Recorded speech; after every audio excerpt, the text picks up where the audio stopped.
નમસ્તે. આજે એક મિત્રના ઘરે ગયેલ. તેના ઘરે વૃક્ષ અને ઝાડ 200થી વધુ નાના મોટા પ્રકારના ઉછેર કરવામાં આવે. અગાશીમાં વરસાદ, પવન, તડકાથી બચવા ગ્રીનનેટનો ઉપયોગ કરેલ અને એર પ્યોરિફાયર પ્લાન્ટ, જુદા જુદા પ્રકારના બોન્સાઈ પ્લાન્ટ, થોર, વડ, પીપળો વગેરે સરસ પ્રયત્ન કરેલ. અને આપણે લોકો એમ કહેતા હોય છે કે જગ્યા નથી, નાનું ઘર છે, પણ જો પ્રયત્ન અને ઈચ્છા હોય તો આવું શ્રેષ્ઠ કામ કરવા કોઈ રોકી શકતું નથી.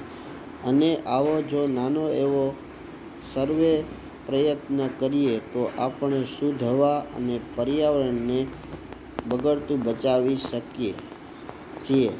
તો આપને અમારો વિડીયો કેવો લાગ્યો અને પસંદ પડ્યો હોય તો જરૂરથી લાઈક, શેર અને કોમેન્ટ કરશો અને અમારી વિકાસ યાત્રામાં આ ભાગીદાર થવા માટે અમારી ચેનલને સબસ્ક્રાઈબ કરવા વિનંતી છે.